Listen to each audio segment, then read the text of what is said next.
बोले गजानंद भगवान की जय, गौ माता की जय।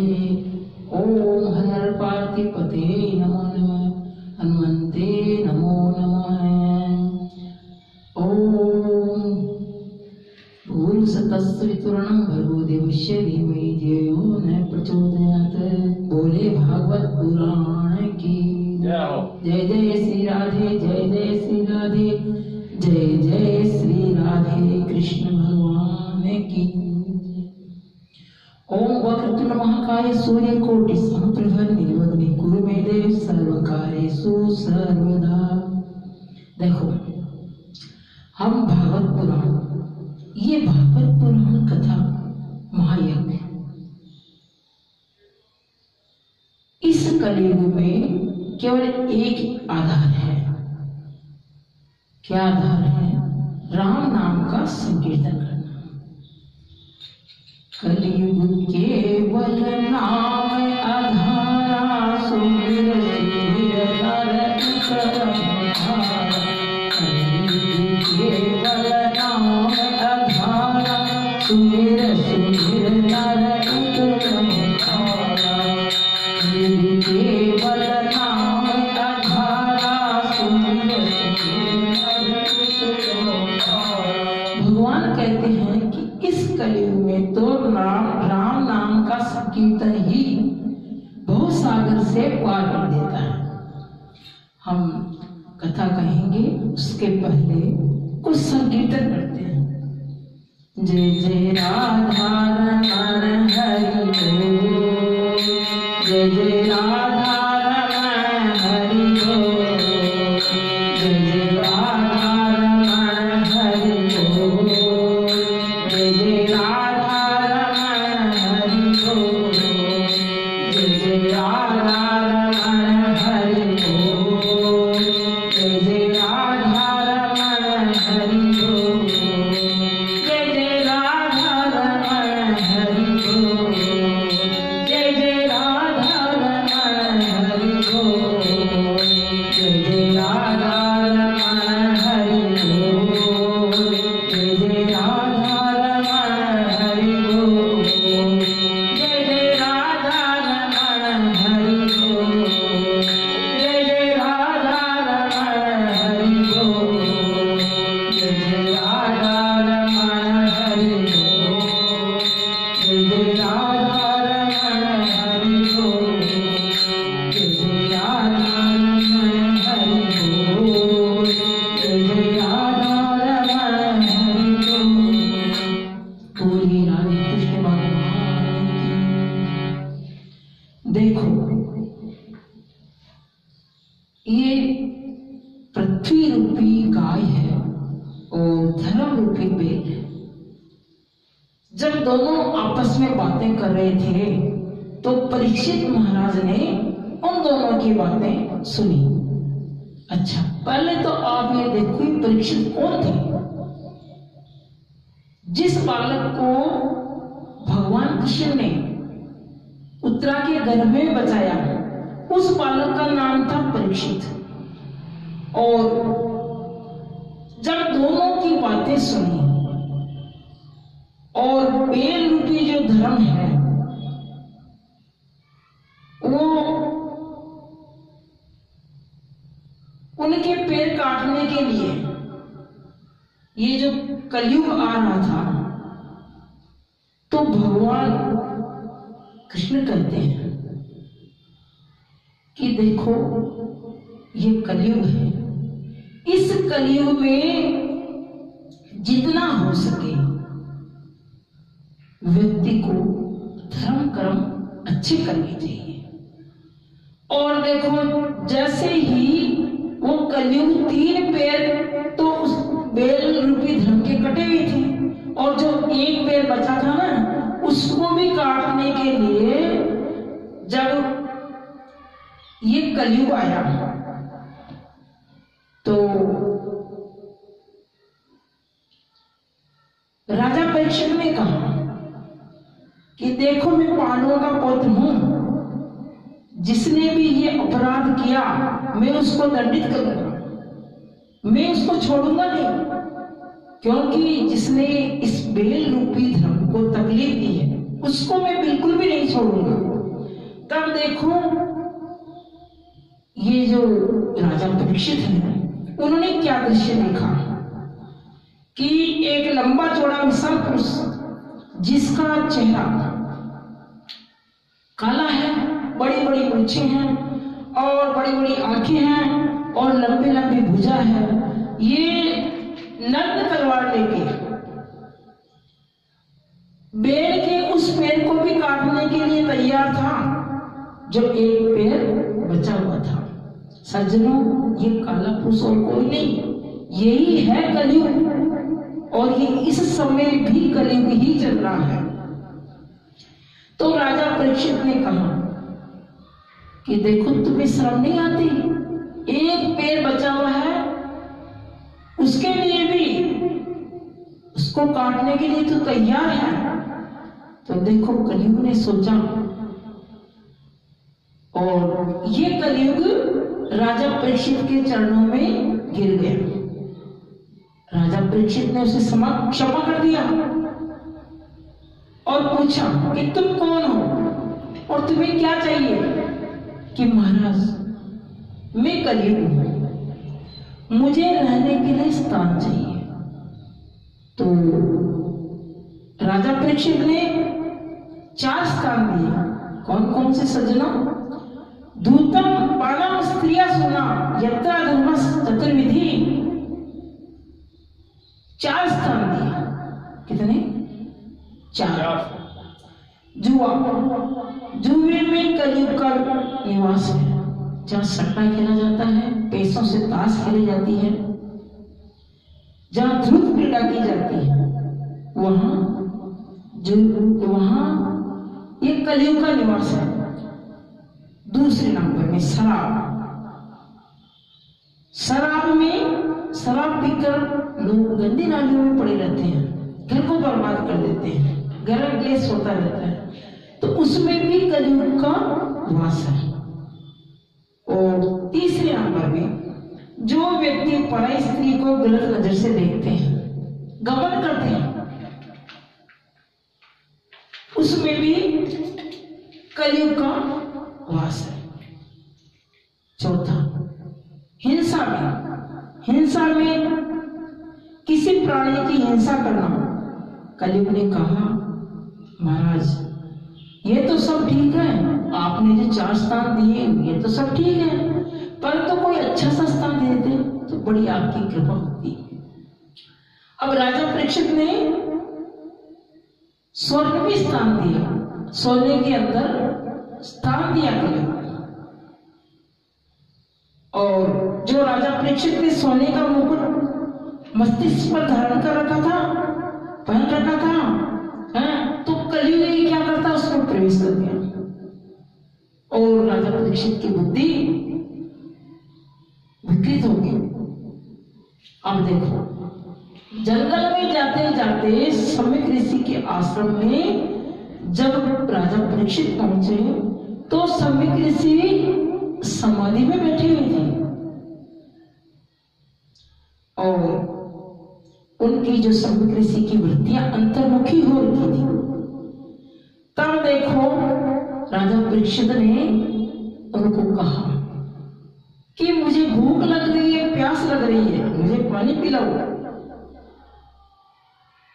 फिर किसी ने नहीं सुना तो राजा परीक्षित ने क्या किया सज्जनों, सम्यक ऋषि के गले में एक मरा हुआ काला सर्प डाल दिया और चले गए। फिर श्रृंगी ऋषि आए,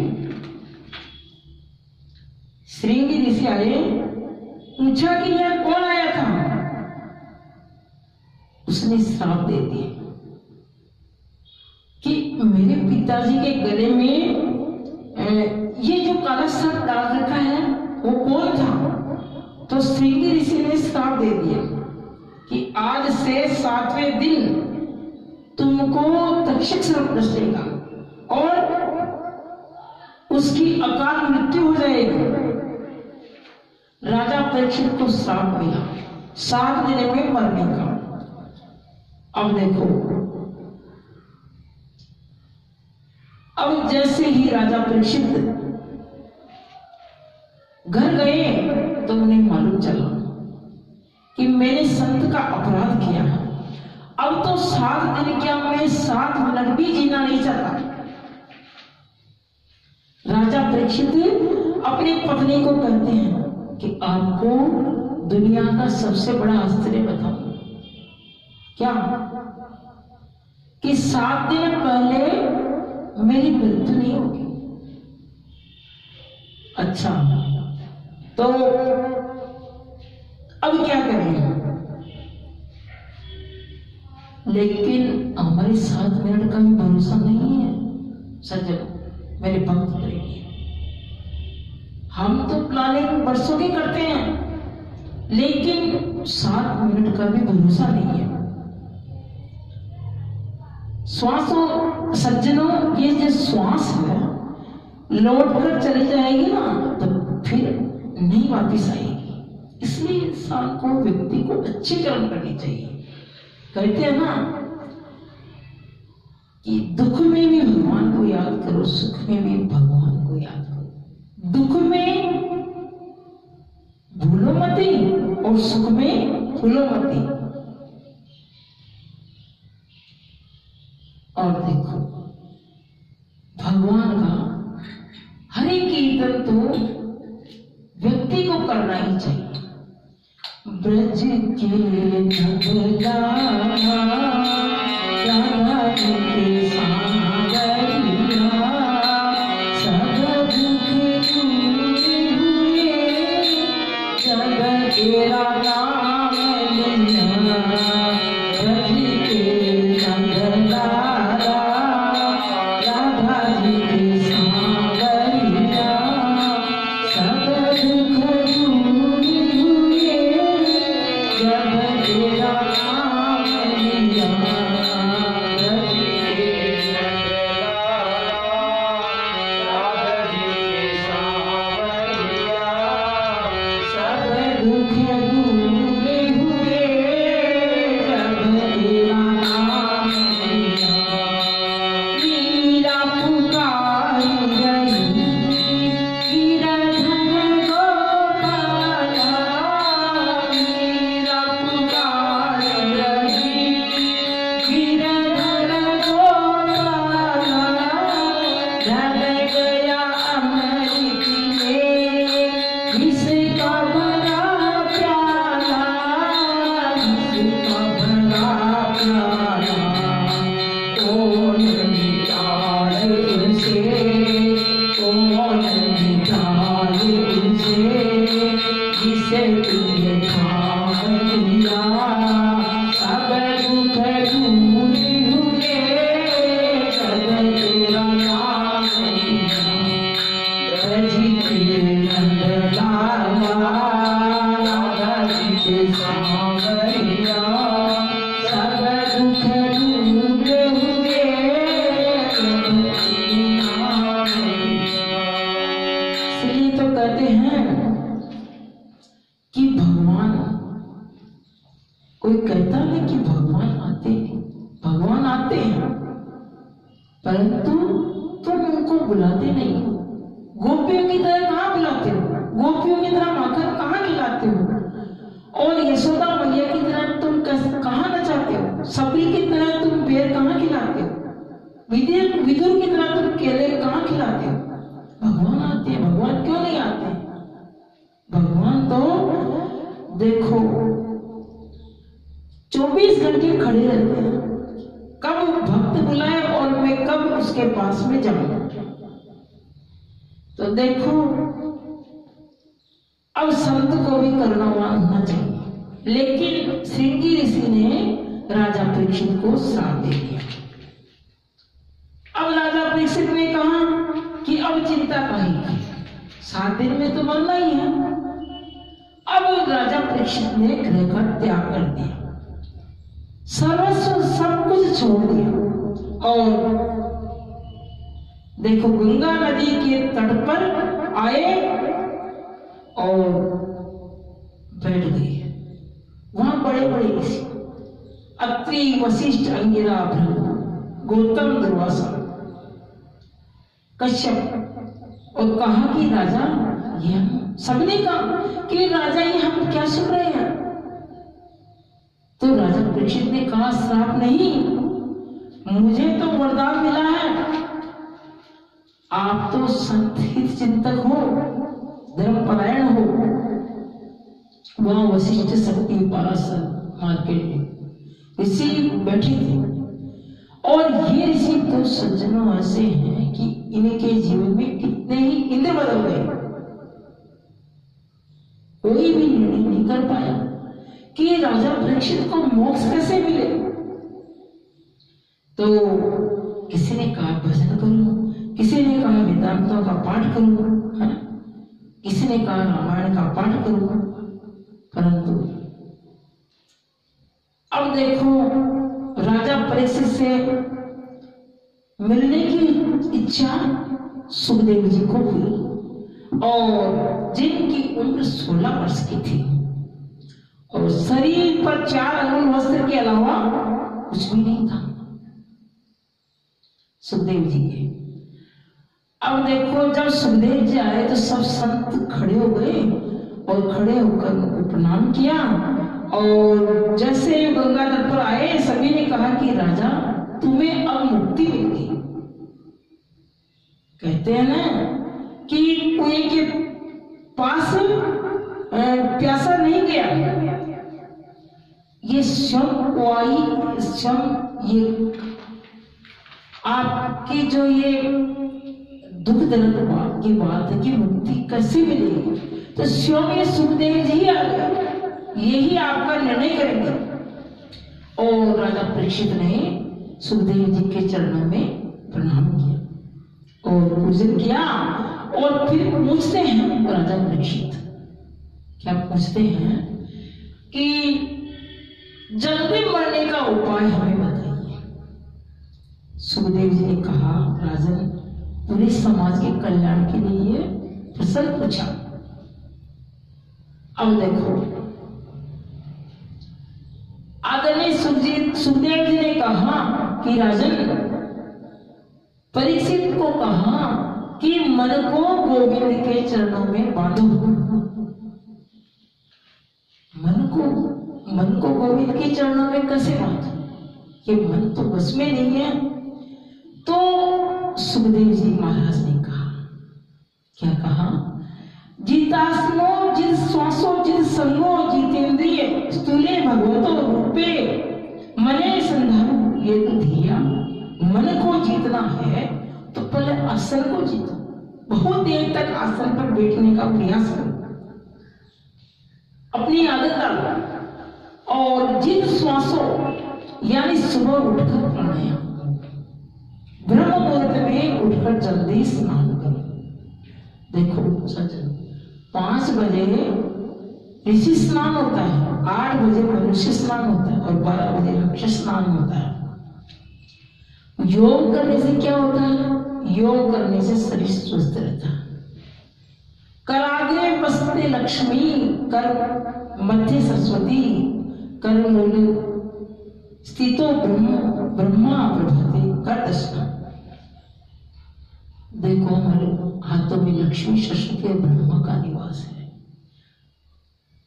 परंतु आजकल क्या होता है कि सुबह उठते हैं तो पहले कब दर्शन होनी चाहिए, पहले चाय का पहला सामने आना चाहिए, कब दर्शन। तो सज्जनों, ब्रह्म मुहूर्त में उठने का प्रयास करो और प्रभु का स्मरण करो। जीत संग जीतो, यानी कुसंग ना करो।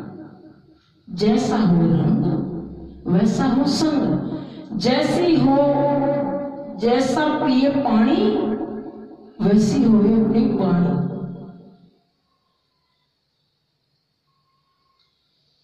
एक देश से चले हैं, उतरे हैं एक ही घाट, परंतु फिर संसार में आने पर हो गए 12 पाठ।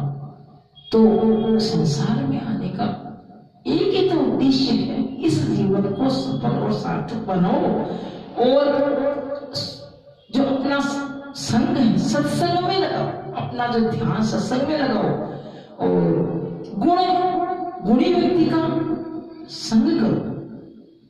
अच्छी संगति करने से अच्छाई पर मिलेगा। तो देखो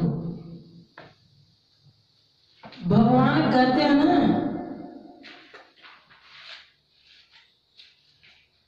अब देखो कि जैसा करोगे वैसा भरोगे, जैसा कहो अन्न वैसा होगा। अब सुखदेव जी ने कहा कि इंद्रियों को वश में करो, तो राजा परीक्षित जी ने कहा इंद्रियों को कैसे वश में कर सकता हूं? इंद्रियों को संयमित रखो, मन की तरंग मार ले बस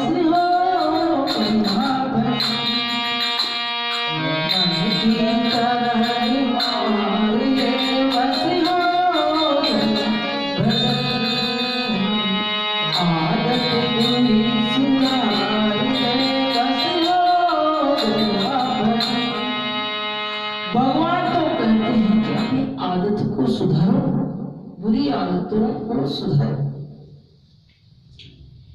देखो सज्जन, अपने जीवन को आदर्श और मर्यादित बनाओ।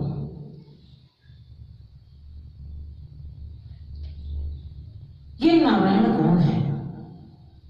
शेष नाग के द्वारा जो जल में अयन करता है उसी का नाम नारायण है। अब नारायण ने सोचा कि मैं अकेला हूं, नारायण ने सोचा कि मैं अकेला हूं, एक से बहुत हो जाता हूं, तो नारायण की नाभि से एक सुंदर कमल का फूल और उसमें फूल के अंदर 4 मुख वाले ब्रह्मा जी का प्राकट्य हुआ। और ब्रह्मा जी ने जब तपस्या की, तप किया, तो देखो भगवान नारायण का आपको दर्शन हुआ।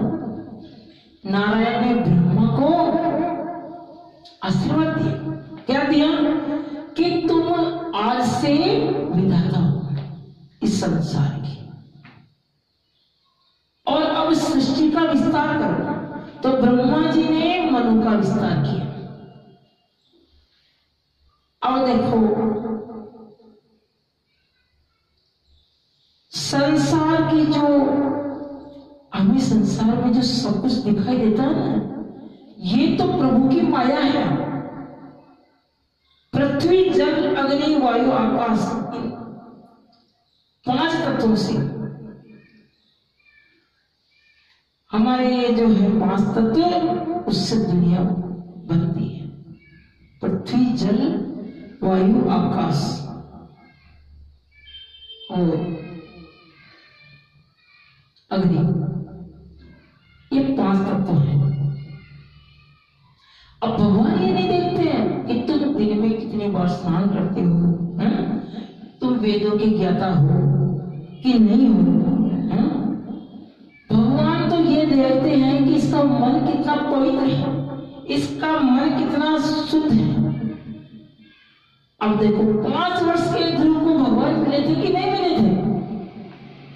अच्छा, गोपियों को भगवान मिले, रसखान को भगवान ने दर्शन दिए। जाते पाते देखे नहीं कोई, हरि को भजे सो हरि को। अब आदरणीय सुखदेव जी ने राजा परीक्षित से कहा, क्या बताया सुखदेव जी ने परीक्षित को कि देखो जो कौरव अन्याय कर रहे हैं पांडवों के साथ में, लाक्षागृह में जलाने का षड्यंत्र कर रहे थे, तो विदुर मंत्री जी ने धृतराष्ट्र जी से कहा था, क्या कहा था कि इस अन्याय को रोको। अगर खानदान में एक व्यक्ति को त्यागने से पूरा खानदान बचता है, तो उसे बचाओ, बचाने का प्रयास करो। अगर एक नगर को नष्ट करने से यदि पूरा देश सुरक्षित रहता है, उसे नष्ट कर डालो, उस नगर को नष्ट कर दो। क्योंकि ये जो सकुनी था, सकुनी मामा सकुनी, इसने दुर्योधन की बुद्धि को भ्रष्ट कर रखा है। सुखदेव जी, आदरणीय सुखदेव जी राजा परीक्षित को कह रहे थे, विदुर जी ने भी देखो कहा कि तुम्हें सही मार्ग पर लाना चाहता हूं, परंतु दुर्योधन ने उनको क्या किया, मंत्री पद से हटा दिया। अब देखो भगवान जब हस्तिनापुर में आए तो भगवान ने बरसते हुए फूलों को नहीं देखा। शांति दूत बनकर आए थे ना हस्तिनापुर में, तब भगवान ने बरसते हुए फूलों को नहीं देखा। हजारों लोग उनकी आरती कर रहे हैं, उनको भी नहीं देखा, परंतु विदुर जी पर उनकी नजर पड़ी। तो हृदय रूपी समुद्र में आनंद की लहरें विदुर जी के उठने लगी। और देखो जाकर पत्नी को कहा कि भगवान कभी भी आ सकते हैं मेरे द्वारिकाधीश। अब देखो कौरव पांडवों का क्या फैसला होता है, ये तो भगवान आने के बाद में मालूम चलेगा। शांति दूत बनकर आई है भगवान। अब देखो दुर्योधन से कहा भगवान श्री कृष्ण ने कि उन्हें पांडवों को केवल पांच गांव दे दो, परंतु दुर्योधन ने क्या कहा कि बिना युद्ध के मैं 5 गांव तो क्या, एक सुई की नोक के बराबर भी जमीन नहीं दूंगा। दुर्योधन नहीं माना। गांधारी में 56 प्रकार के भोजन बने, लेकिन भगवान ने विदुर के घर केले के छिलके खाए। तो भगवान तो भाव के भूखे हैं। भगवान कहते हैं कि सबसे ऊंची प्रेम सगाई, सबसे ऊंची प्रेम सगाई। मैं तो केवल भाव का भूखा हूं, भाव का भूखा मेरे बस भाव एक सामने, भाव का भूखा मेरे बस भाव एक सामने। भाव से मुझको भजे तो उसकी नैया पार है, भाव से मुझको भजे तो उसकी नैया पार है।